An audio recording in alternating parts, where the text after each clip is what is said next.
हम आज की वीडियो में ओरिएंट इलेक्ट्रिक के स्टैंड 81 मॉडल के पेडिस्टल फैन यानी स्टैंड वाले पंखे का अनबॉक्सिंग, साथ ही कैसे इसको इंस्टॉल करेंगे और साथ ही ये कितना पावर कंज्यूम करता है पावर मॉनिटर में टेस्ट करने वाले हैं। फैन हमें कुछ इस तरह के बॉक्स में पैक होके मिलता है। चलिए बॉक्स को ओपन करते हैं। बॉक्स का वेट 5.2 kg है।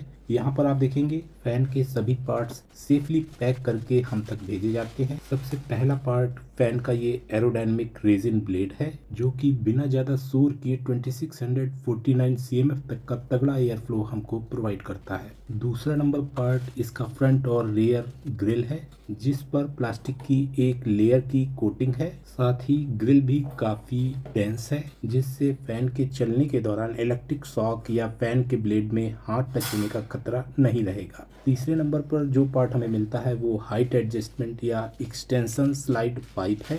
इसे टेलीस्कोपिक एक्सटेंशन पाइप भी कह सकते हैं। यहाँ पर मैं आपको बताना चाहूँगा कि सभी पार्ट्स की गुणवत्ता काफ़ी अच्छी है। ऑर्डिनरी स्टैंड फैन से ये फ़ैन बेहतर है, क्योंकि जब ये यूज़ ना हो रहा हो तब आप इसे इसी बॉक्स में कुछ इसी तरह से जैसे ये पैक होकर आता है पैक करके रख सकते हैं। बॉक्स में ही आपको यूज़र मैनुअल मिलता है, जिसे आपको इस्तेमाल करने से पहले किसी भी उत्पाद का यूज़र मैनुअल पढ़ना निश्चित ही ज़रूरी होता है। यहाँ पर चौथा जो इसका पार्ट है वो इसका बेस है, जो कि राउंड शेप में है और मैं इसे आपको निकाल कर दिखाता हूँ। आप देखेंगे काफ़ी हैवी है और साथ ही बैक साइड में इसमें रबर फीट जो है ये दिया गया है, जिसकी वजह से फैन चलने के दौरान अपनी जगह पर ही स्थिर रहेगा।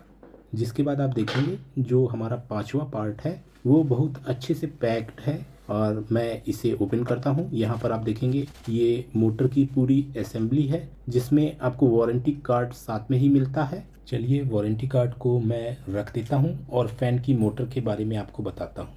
ये जो फैन की मोटर है ये 100% कॉपर मोटर है। मोटर में कॉन्सेंट्रिक वाइंडिंग यानी समकेंद्रीय वाइंडिंग का इस्तेमाल किया गया है। अगर आप ध्यान से मोटर की प्लास्टिक कवरिंग देखेंगे तो उसमें आपको एक होल दिखाई देगा, जो कि सिग्नल स्विच के लिए है, जो कि मोटर को 90 डिग्री का ऑसिलेशन प्रोवाइड करता है। मोटर पर लगा ये लेबल मोटर के बारे में बाकी सारी जानकारी हमें दे देता है। अब बात करते हैं स्पीड कंट्रोल की। यहाँ पर जो कंट्रोल पैनल है उसमें पियानो स्विच का यूज किया गया है, जिससे फैन की स्पीड को लो, मीडियम या हाई में कर सकते हैं। साथ ही फैन को ऑफ भी कर सकते हैं। चूंकि यहाँ पर कॉर्ड वाइंडर भी दिया गया है, जिसमें आप फैन की मेन पावर केबल को वाइंड अप करके रख सकते हैं।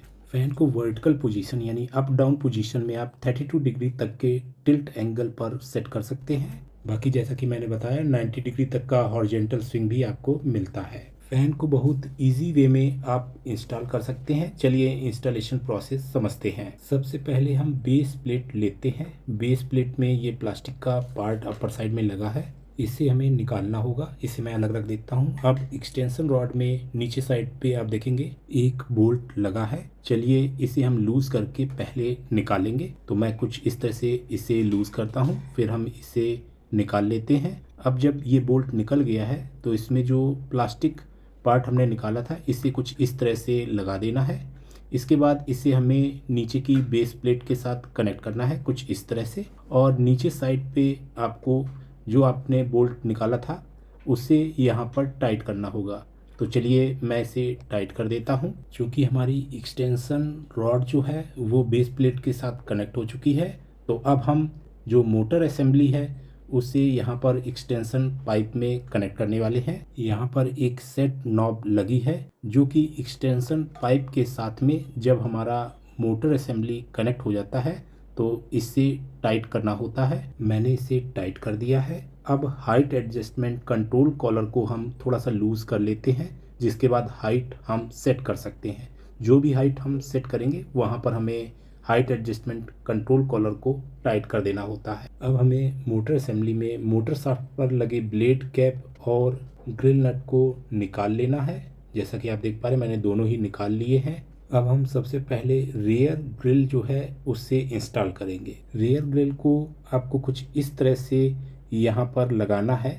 एक इंडिकेशन के लिए होल दिया गया है जिसे आपको अलाइन करना होगा, तो इसे अलाइन कर लीजिए। इसके बाद जो ग्रिल नट है उससे रियर ग्रिल को अच्छे से आपको टाइट कर देना है। जब हमारी रियर ग्रिल अच्छे से टाइट हो जाएगी, इसके बाद हमको फैन की ब्लेड जो है उसे असेंबल करना है। यहाँ पर कुछ कट्स दिए गए हैं, तो वो आपको अलाइन करने हैं। साथ ही शाफ्ट पर एक यहाँ पर सेफ्टी के लिए प्लास्टिक का पार्ट लगा, इसे निकाल देना है। इसके बाद फ़ैन का ब्लेड जो है ये अंदर इस तरह से माउंट हो जाएगा। फिर आपको फ़ैन ब्लेड का जो कैप है उसे टाइट कर देना है। तो कुछ इस तरह से एंटी क्लॉकवाइज हमारा फ़ैन का ब्लेड जो है वो टाइट होता है, जिससे कि फ़ैन के चलने के दौरान फ़ैन ब्लेड कैप निकले नहीं। अब हम स्विvel स्विच जो कि 90 डिग्री का ऑसिलेशन प्रोवाइड करता है, जिसे यूज़र मैनुअल वाले रैपर में ही भेजा जाता है, निकाल लेते हैं और इसे मोटर पर माउंट करेंगे। ये आसानी से इस तरह से लगाने पर माउंट हो जाता है। मैं आपको दिखा देता हूँ कि किस तरीके से आप इसे माउंट करेंगे।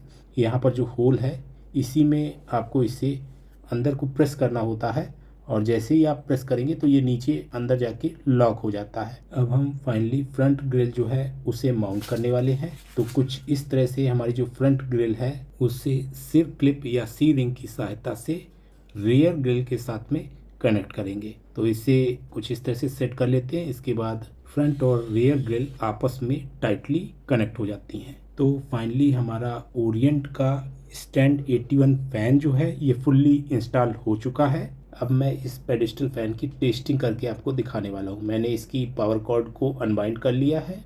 पहले मैं इसे ऐसे ही एसी मेंस के साथ कनेक्ट कर देता हूँ और हम फ़ैन को चालू करते हैं। यहाँ पर आप देखेंगे फ़ैन चालू हो चुका है। जब हम स्विvel स्विच को नीचे को प्रेस करते हैं तो ये ऑसिलेट करने लगता है। इसका ऑसिलेशन इस समय हॉरिजेंटल है और अब ये 90 डिग्री के एंगल में मूवमेंट करके एयर फ्लो चालू कर देता है। अगर हम ऑर्डिनरी फर्राटा फ़ैन से इसके एयर फ्लो की तुलना करेंगे तो आपको वो एयर फ्लो इसमें देखने को नहीं मिलेगा। हालांकि इसका एयर फ्लो काफ़ी अच्छा है, फिर भी हमारे ऑर्डिनरी फर्राटा फ़ैन से इसका एयर फ्लो काफ़ी कम रहता है। मैं आपको अलग अलग स्पीड में इसको ऑपरेट करके दिखा रहा हूँ। अब मैं इसे पावर मॉनिटर के साथ कनेक्ट करके पावर कंजम्पशन की टेस्टिंग भी करके दिखाता हूँ। हम फैन को पूरी तरह से स्टॉप होने का इंतजार करते हैं। अब हम यहाँ पर पावर मॉनिटर में इसकी मेन लीड को प्लग करते हैं। मैं यहाँ पर स्पीड 1 में इसे सिलेक्ट करता हूँ। यहाँ पर पावर मॉनिटर में आप देखेंगे ये शुरुआत में 66 वाट तक का पावर कंज्यूम कर रहा था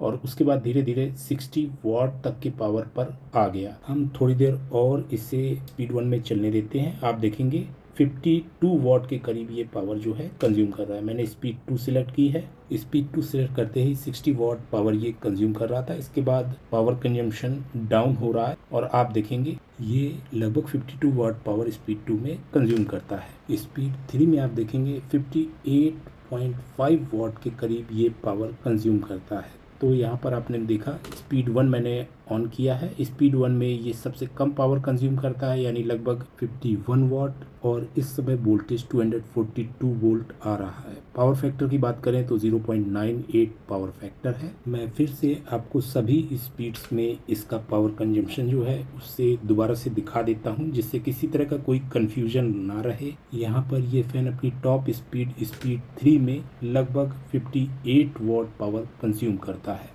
ओरिएंट का ये पेडिस्टल फैन अगर आप बाई करना चाहते हैं तो वीडियो में टैग प्रोडक्ट में आप चेक कर सकते हैं। साथ ही वीडियो के डिस्क्रिप्शन में मैंने बाई लिंक दे दिया है। उम्मीद करता हूँ ये वीडियो आपके लिए हेल्पफुल रहेगा। आज की वीडियो में इतना ही। Thanks for watching. Have a nice day.